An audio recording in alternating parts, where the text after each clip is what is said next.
What's up everybody? So Gamescom came with huge fanfare and plenty of games that we should definitely be keeping our eyes on, and we will. I'm actually going to go through my top 5 most anticipated games from Gamescom towards the end of the video. But first, I wanted to say thank you to the men and women of gaming that saw more than a kid's plaything, than a waste of your life. I'm gonna get a little dramatic here. You saw the Sistine Chapel, you saw The Wizard of Oz, you saw Sherlock Holmes, you saw art, and you fought to see it recognized. You are heroes. Now, for the viewers that made it this far, we do still have some news to cover, so let's get into Casual Bites. Do you a favor. You outforce me. If I win, I get a caravan, and the buyers get a pair of them shoes. Starting with some entertainment news, apparently Brad Pitt has a list of people that he won't work with. I guess this makes sense and is pretty normal, but whenever you make it to the high level that Brad Pitt's at, that can mean curtains for someone's career. Aaron Taylor Johnson, who's starring in the god-awful looking Kraven the Hunter movie, said this during the opening of the Locarno Film Festival. After a while, you start making notes. I'm definitely not working with this person ever again, he explained. Brad has this list too, the good list and the list. Unless it's a Jared Leto type, definitely cut these new upcomers some slack. You have the potential to make or break someone's career. What's squishy, stretchy, and transforms almost anything? Next up, we have the late 90s and early 2000s. Apparently they were pretty great as far as film and music goes. And this is only highlighted by the fact that Hollywood keeps pulling from that generation. And for today, we have a good example of that and a bad example of that. Nsync, one of the top 2 boy bands that made their bones coming up in this era. They are getting back together for a Trolls 3 movie. The first Trolls movie was unexpectedly good, in my opinion, and the second one was a clear cash grab, so let's hope this isn't just a gimmick, but kudos to them anyway for getting the band back together. Now for the bad example. Oh, hey, Jackson! Hey, man, you almost car-burgered me to death. Good Burger is coming back, starring the protagonist from the first movie, Kenan Thompson and Kel Mitchell. Now, don't get me wrong, I loved all that. I loved the spin-off show that they got, and I loved the first Good Burger movie. Welcome to Good Burger, home of the Good Burger. Can I take your order, huh?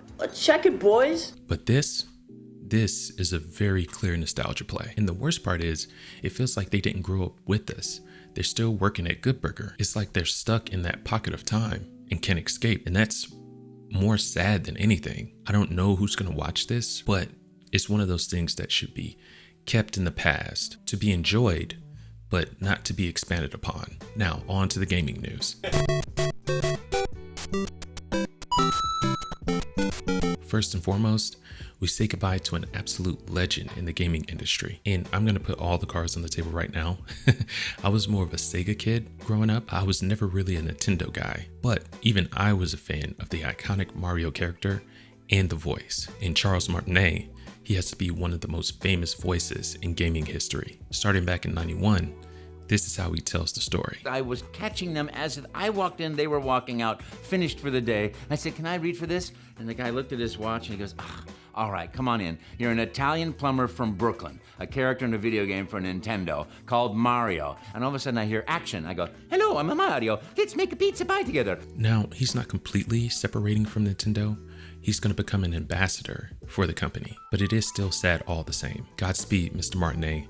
You literally have shaped millions of lives. Moving on to gaming companies trying to take the place of your mom in your 30s. Xbox is rolling out a new strike system. Now, before we continue with the contents of this new strike system, when did we let them come home with us? Gamers have always talked trash. In reality, it's competition in general. Football, basketball, football. If you're competing, someone's talking trash. Why are these companies playing the position of nanny now? And I get it. I assume they're trying to tackle the bullying problem. That's very noble of them, but not everyone wants a ref in their house while they're playing video games. I've said this before, and I'll say it again. Our interaction, whether it be Sony or Xbox or Nintendo, stops at purchase. Anyway, this is what we're looking at. And I absolutely love how this gives off the portrayal of fairness. 1 strike gets you a 1-day suspension, all the way up to 8 strikes, which gets you a 365-day suspension.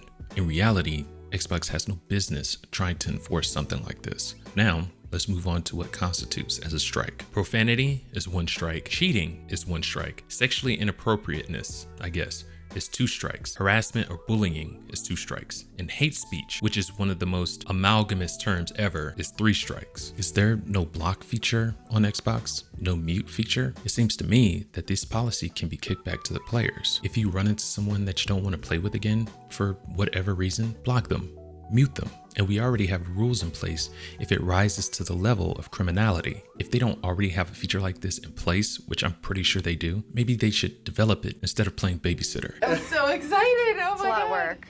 Can't wait to see what happens. It's gonna be tough. Staying in the same vein, it looks like the Microsoft acquisition isn't out of the woods yet. They still have to contend with the UK's Competition and Markets Authority. Back in April, the CMA blocked the acquisition, citing Microsoft's lead in the cloud gaming industry. Now, that definitely led to some controversy, and it also feels like the 2 countries that have a problem with this acquisition are trying to find any and every reason to block it. However, it looks like Microsoft is willing to see this to the end, to try to appease the doubts that the CMA has. To address the concerns about the impact of the proposed acquisition on cloud game streaming raised by the UK Competition and Markets Authority, we are restructuring the transaction to acquire a narrower set of rights, says Microsoft President Brad Smith. This includes executing an agreement effective at the closing of our merger that transfers the cloud streaming rights for all current and new Activision Blizzard PC and console games released over the next 15 years to Ubisoft Entertainment, a leading global game publisher. The rights will be in perpetuity. So it's back to the drawing board for the CMA, and with the deadline coming up in less than 2 months, we might actually see an end to this rousing story. All right, now that we have the news behind us, these are my most anticipated games that came out of Gamescom. I'll have ones that I'm definitely interested in, but will probably end up backseat gaming, and then ones that I'm definitely looking forward to playing. Cyberpunk is a beautiful neon painted world, and the upgrades that they're bringing to this new DLC, they look super interesting and fun, but I just don't see me having enough time to punch my ticket in on this one.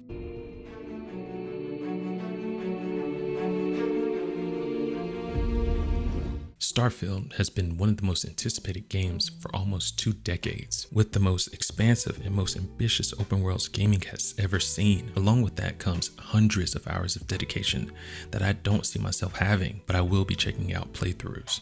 You never possessed the metal for this, Crusader. You fail. It looks like a very mysterious, very intriguing, Bloodborne-esque game. I couldn't really grasp the plot from the trailer, but it certainly hooked me with how gorgeous it is in its presentation. Definitely catching a playthrough on this one. And last but definitely not least, Alan Wake 2. Another beautiful looking premise that's weird, mysterious, and dark in all the right ways. I'm not missing out on the playthrough of this one. So moving on to the ones that I'm probably definitely gonna play.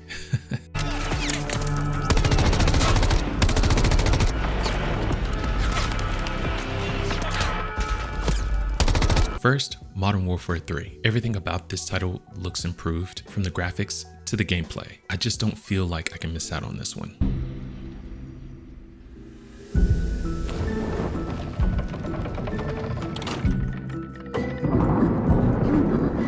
Next on the list is Little Nightmares 3. The first 2 were unexpected hits, and by the looks of the third entry, it might not be building to some kind of crescendo, but they are still so much fun to play.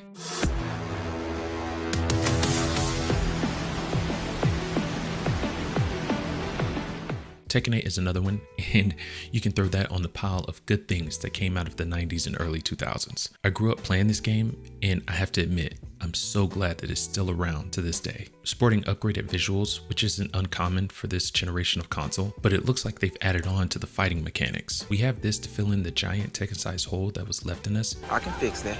But let's hope we're not waiting another 8 years for Tekken 9. Is it me? Or is Earthrealm's champion scrawnier than usual? In that same vein, Mortal Kombat 1 is another fighting title I'm looking forward to playing. This one seems different, but familiar, like they're getting back to their roots. The story seems really simple, which is a compliment, and the graphics are so clean. I'm really looking forward to playing this one. And I saved my most anticipated for last.